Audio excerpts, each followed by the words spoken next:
थे आप सभी का। तो आज हम प्राचीन इतिहास, जो कि प्राचीन भारत का इतिहास है, इसके जितने भी इम्पोर्टेंट क्वेश्चन हैं, जितने रिपीटेड क्वेश्चन हैं और बार बार पूछे गए हैं और आने के बहुत ज़्यादा चांसेस हैं, ऐसे क्वेश्चंस को मैंने लिया है और इसको मैं पार्ट वाइज अपलोड करूँगी क्योंकि बहुत सारे क्वेश्चंस को यहाँ पे मैं अपलोड करने वाली हूँ। तो आइए स्टार्ट करते हैं। ये हमारा पार्ट फर्स्ट है, तो देखते हैं और क्वेश्चंस को अटेम्प्ट करने की आप भी ज़रूर करिए। और आइए स्टार्ट करते हैं। तो जो हमारा फर्स्ट क्वेश्चन है वो है, प्रारंभिक वैदिक काल में वर्ण व्यवस्था आधारित थी। तो जो प्रारंभिक वैदिक काल था उस पर जो वर्ण व्यवस्था थी वो किस पे आधारित थी? तो इसका आंसर हो जाएगा व्यवसाय पर। ध्यान रखिए, जो आरंभिक वैदिक काल था उस पर जो वर्ण व्यवस्था बनाई गई थी वो व्यवसाय पे आधारित थी। जो पूरा समाज था उसको 3 भागों में बांटा गया था, ब्रह्म, क्षत्र और विश्व। तो जो ब्रह्म थे उनका कार्य क्या होता था? यज्ञ कराना। तो जो ब्रह्म होते थे उनका कार्य यज्ञ कराना होता था। क्षत्र का कार्य क्या होता था? मतलब जो क्षत्रिय होते थे इनका कार्य क्या था? हानि में रक्षा करना।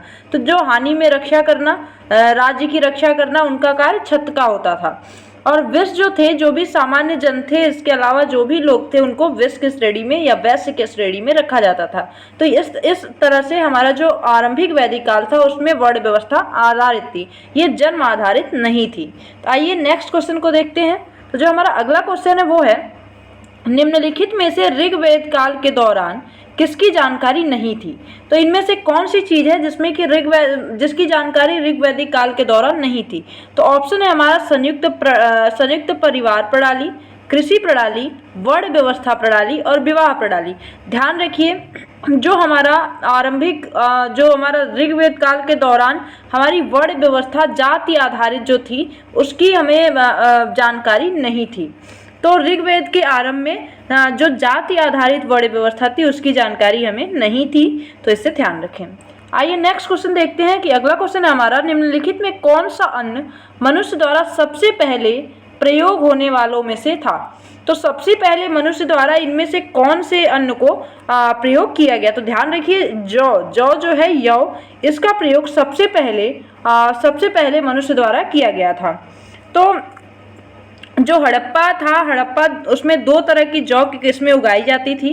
और जो ऋग्वैदिक काल था, ऋग्वेद में कृषि का जो उल्लेख है वो 33 बार किया गया है। तो 33 बार, इसे ध्यान रखिए कि ऋग्वेद में कृषि का जो उल्लेख है वो किया गया है। और हड़प्पा में जौ की 2 किस्में उगाई जाती थी। तो ये एडिशनल क्वेश्चन है हमारे, ये भी इसे भी आप जरूर याद रखें। आइए नेक्स्ट क्वेश्चन को देखते हैं। तो अगला क्वेश्चन है हमारा, यज्ञ सूत्र निम्न में से किस वेद में से है? तो यज्ञ सूत्र निम्न में से किस वेद में है?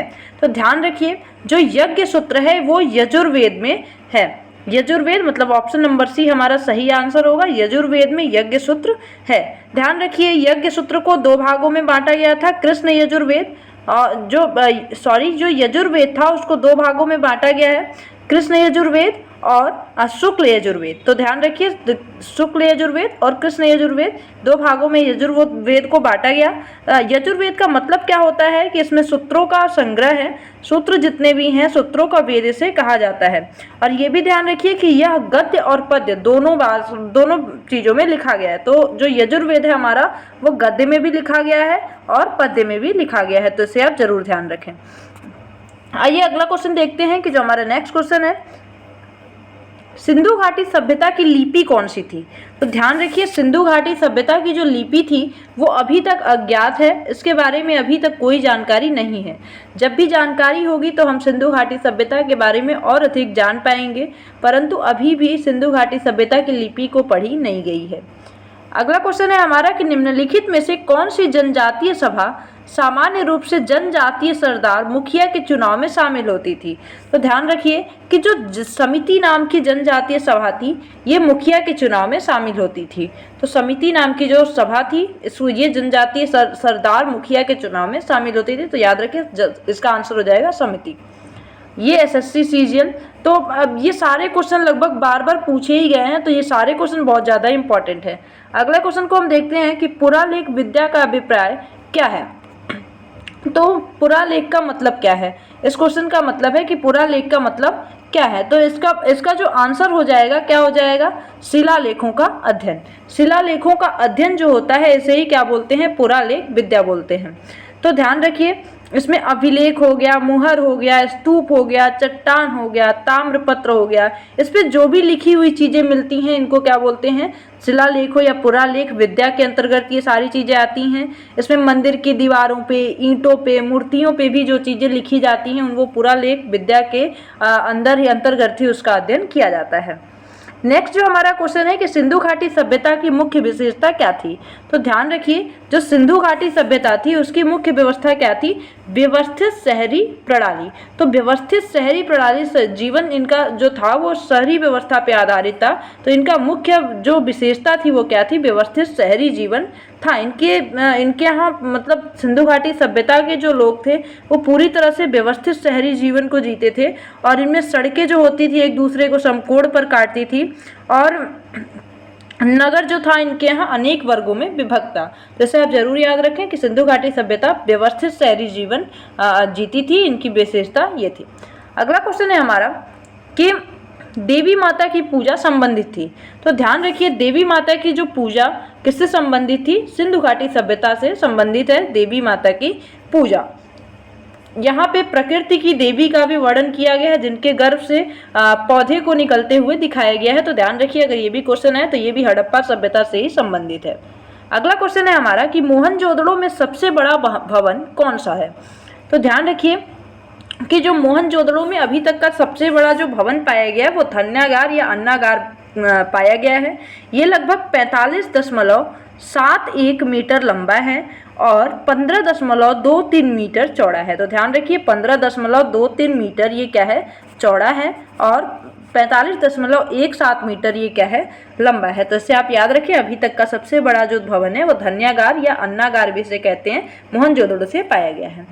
अगला क्वेश्चन है हमारा कि निम्नलिखित विद्वानों में से हड़प्पा सभ्यता का सर्वप्रथम खोजकर्ता कौन है। तो ध्यान रखिए कि हड़प्पा सभ्यता की खोज करने वाले कौन है, दयाराम साहनी हैं।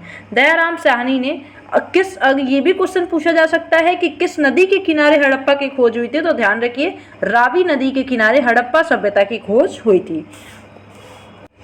अब हमारा नेक्स्ट क्वेश्चन जो है कि किस स्थान पर हड़प्पन समय के रथ की एक प्रतिमा प्राप्त हुई है। ये भी क्वेश्चन बहुत बार पूछा गया। तो ध्यान रखिए रथ की प्रतिमा कहाँ से पाई गई है, तो ये दैमाबाद से पाई गई है। दैमाबाद कहाँ स्थित है, ध्यान रखिए दैमाबाद जो है वो महाराष्ट्र में स्थित है और इस पे जो ये प्रतिमा पाई गई है रथ की, इसमें 2 बैल हैं जो जिसको एक व्यक्ति खींच रहा है। तो इससे आप भी ध्यान रखिए कि 2 बैल की जो प्रतिमा पाई गई है वो इस रथ वाली प्रतिमा के ऊपर है।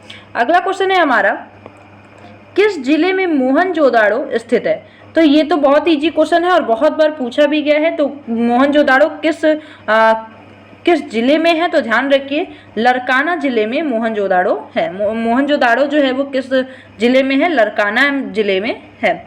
और इसका उत्खनन किसने किया जाए, अगर पूछा जाए कि जो मोहनजोदाड़ो था इसका उत्खनन किसने किया, तो ये ध्यान रखिए राखाल दास बनर्जी ने सबसे पहले मोहनजोदाड़ो का उत्खनन किया था। और कब किया था, 1922 में किया था राखाल दास बनर्जी। तो इसे आप याद रखें, मोहनजोदाड़ो का उत्खनन राखाल दास बनर्जी 1922 किस जिले में है, ये लरकाना जिले में पड़ता है।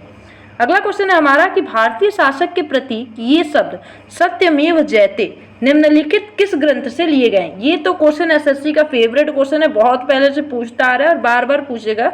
तो ये ध्यान रखिए कि उपनिषद जो है मुंडको उपनिषद, जनरली मुंडको उपनिषद में सत्यमेव जयते शब्द का प्रयोग किया गया है।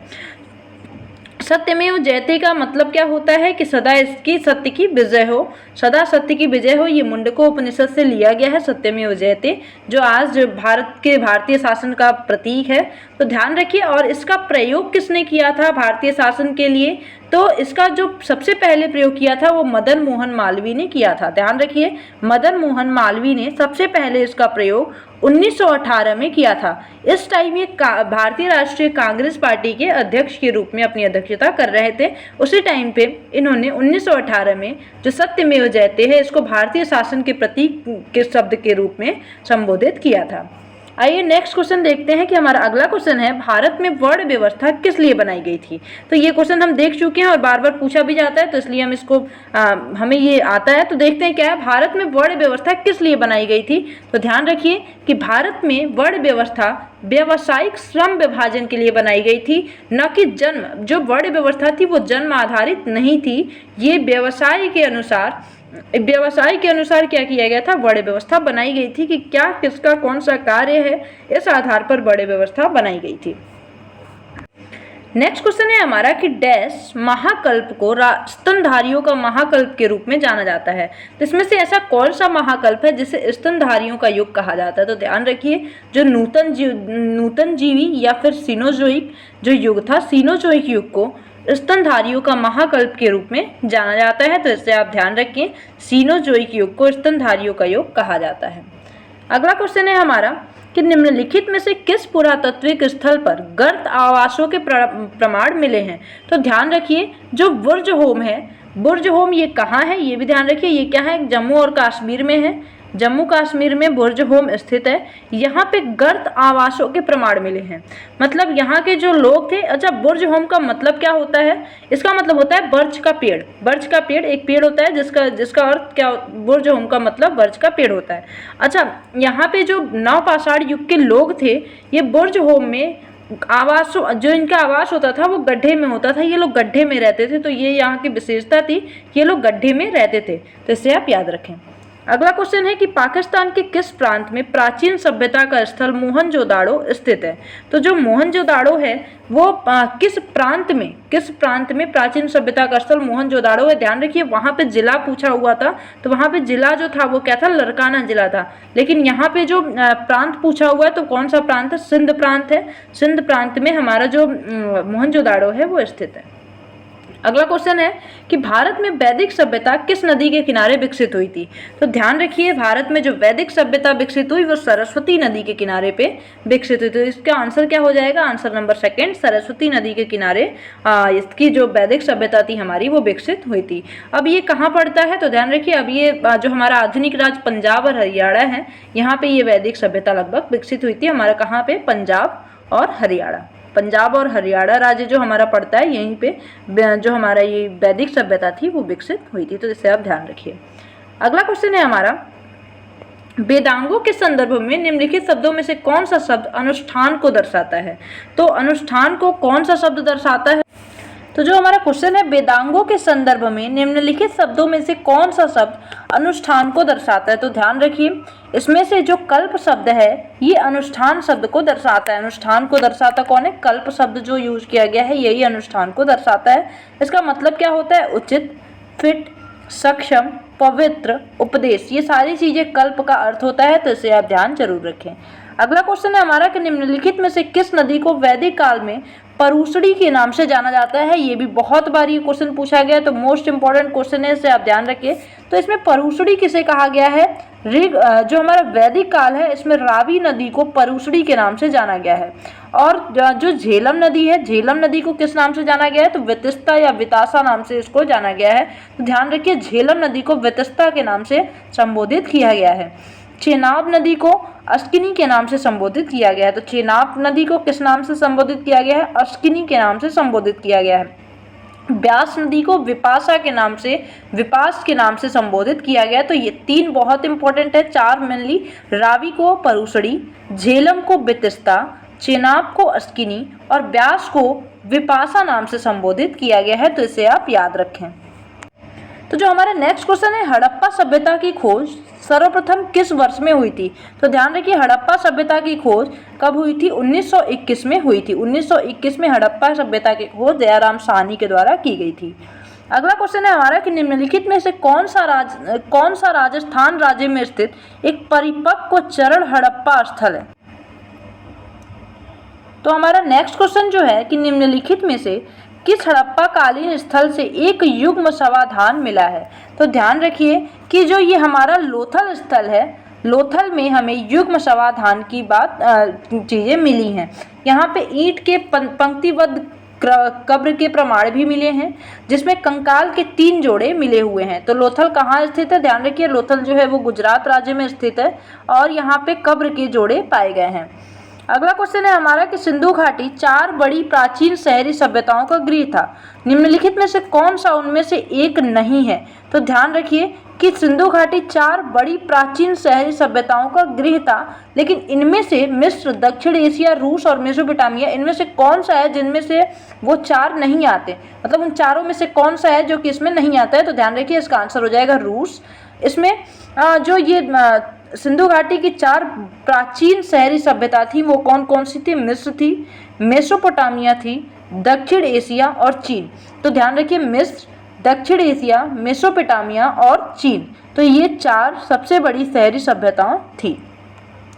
अगला क्वेश्चन है हमारा कि जारवे कल्चर एक चालकोलिथिक पुरातात्विक स्थल है जो कि वर्तमान समय में निम्नलिखित में से किस भारतीय राज्य में स्थित है? तो इसका आंसर क्या हो जाएगा? तो ध्यान रखिए, इसका जो आंसर हो जाएगा वो हो जाएगा महाराष्ट्र। महाराष्ट्र में जो जारवे कल्चर थी वो चालकोलिथिक पुरातात्विक स्थल है ये, जो कि वर्तमान समय में कहाँ पे है? महाराष्ट्र में स्थित है।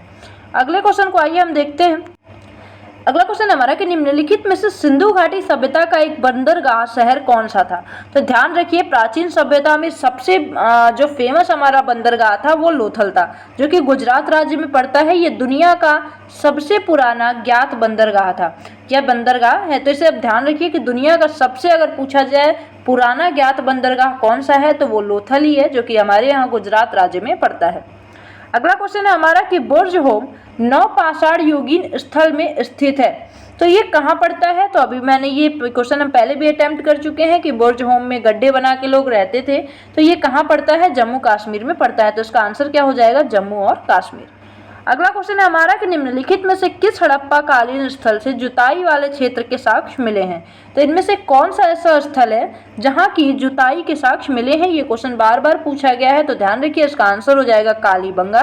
कालीबंगा कहाँ पड़ता है? कालीबंगा हमारा राजस्थान में पड़ता है और यहाँ पे जुताई के साक्ष्य मिले हैं। यहीं से अग्निवेदियों के साक्ष्य भी यहीं से मिले हैं, तो ध्यान रखिए, अग्निवेदियों के साक्ष्य भी कालीबंगा से ही मिले हैं और यहाँ पे जुते हुए खेत के भी साक्ष्य मिले हैं।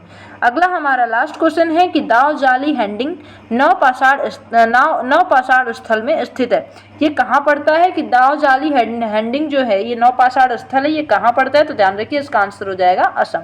तो ये सारे क्वेश्चन बहुत ही ज़्यादा इंपॉर्टेंट है, इसमें से एक भी क्वेश्चन को आप मिस ना करें और मैं सारे सीरीज इसके लेके आऊँगी। सारे सीरीज को आप जरूर देख लें, आपके एसएससी के बहुत सारे क्वेश्चन आप बहुत ईजिली कर पाएंगे।